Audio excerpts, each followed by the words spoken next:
എല്ലാ മനുഷ്യനും ആഗ്രഹിക്കുന്ന ഒരു കാര്യമാണ് സന്തോഷത്തോടെ ജീവിക്കണം, ജീവിതത്തിൽ സന്തോഷിക്കണം.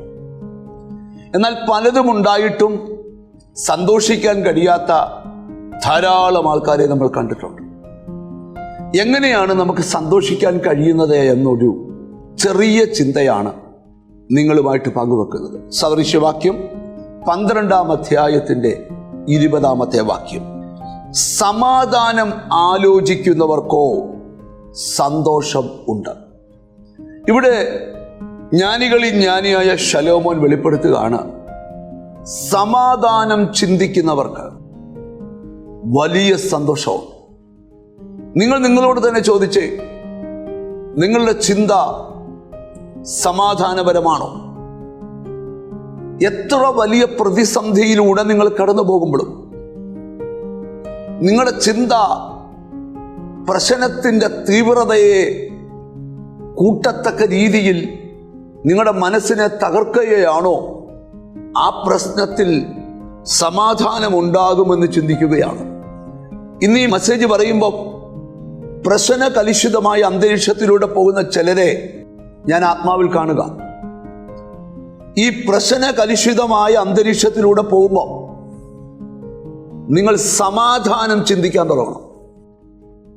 ബൈബിളിൽ ഒരു വാക്യമുണ്ട്, എല്ലാവരോടും സമാധാനം ആചരിച്ച് ശുദ്ധീകരണം പ്രാപിക്കണം. അപ്പൊ എല്ലാവരോടും സമാധാനം ആചരിക്കണം.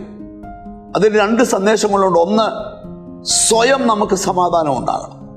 2, മറ്റുള്ളവരോട് സമാധാനപരമായി സംസാരിക്കണം. കർത്താവായ യേശുക്രിസ്തു പറഞ്ഞു, എൻ്റെ സമാധാനം ഞാൻ നിനക്ക് തരുന്നു. അത് ലോകം തരാത്ത സമാധാനമാണ്. അപ്പോൾ ഓരോ ദൈവമക്കളും എത്ര വലിയ പ്രശ്നമാണെങ്കിലും അവർ ദൈവത്തിൽ നിന്നുള്ള സമാധാനം ആദ്യം പ്രാപിക്കണം. എന്നിട്ട് നിങ്ങൾ അടുത്തൊരാളോട് സംസാരിക്കുമ്പോൾ സമാധാനത്തോടെ സംസാരിക്കാൻ പഠിക്കണം. നിങ്ങളുടെ ചിന്താമണ്ഡലങ്ങളിൽ പോലും വലിയ സമാധാനപരമായ അന്തരീക്ഷങ്ങൾ ഉണ്ടാക്കണം. ദുർചിന്തകളാൽ പ്രശ്നകലുഷിതമായ അന്തരീക്ഷത്തിലൂടെ കടന്നു പോകുന്നവർ വല്ലാത്ത ചിന്തകളാൽ മനസ്സിനെയും ശരീരത്തെയും ദണ്ഡിപ്പിച്ച് മരിച്ചാൽ മതി എന്നുള്ള ചിന്തകൾ കൊണ്ട് സാത്താൻ നിങ്ങളെ ബന്ധിക്കാൻ നോക്കുമ്പോൾ സമാധാനം ചിന്തിക്കാൻ തുടങ്ങുക, സമാധാനം ആലോചിക്കാൻ തുടങ്ങുക, നിനക്ക് വലിയ സന്തോഷം ഉണ്ടാകാൻ പോവാം.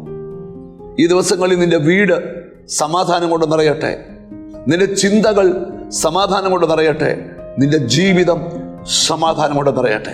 ഒന്നിച്ച് പ്രാർത്ഥിക്കാം. കർത്താവേ, സ്വർഗ്ഗസ്ഥ പിതാവേ, പ്രതീക്ഷിക്കാത്ത പ്രതിസന്ധികൾ അലയടിച്ചുയരുന്ന തിര പോലെ ഞങ്ങൾക്ക് നേരെ പാഞ്ഞു വരുമ്പോൾ സമാധാനം ചിന്തിക്കുവാൻ, സമാധാനം സംസാരിക്കുവാൻ, അതിലൂടെ ലഭിക്കുന്ന വലിയ സന്തോഷം സ്വീകരിപ്പാൻ നിന്റെ മക്കൾക്ക് കൃപ ചെയ്യണം. എന്നോട് ചേർന്ന് പ്രാർത്ഥിക്കുന്ന മക്കളെ നിന്റെ നാമം ചൊല്ലി പിതാവിൻ്റെയും പുത്രൻ്റെയും പരിശുദ്ധാത്മാവിൻ്റെ നാമത്തിൽ അനുഗ്രഹിച്ച് പ്രാർത്ഥിക്കുന്നു. അനുഗ്രഹിക്കപ്പെടട്ടെ യേശുക്രിസ്തുവിൻ നാമത്തിൽ തന്നെ, ആമേൻ. ദൈവത്തിൽ നിന്നുള്ള സമാധാനം പ്രാപിക്കുക, മറ്റുള്ളവരോട് സമാധാനമായി സംസാരിക്കുക, സമാധാനത്തെക്കുറിച്ച് ചിന്തിക്കുക. നിങ്ങൾക്ക് സന്തോഷിക്കാൻ കഴിയും. God bless you.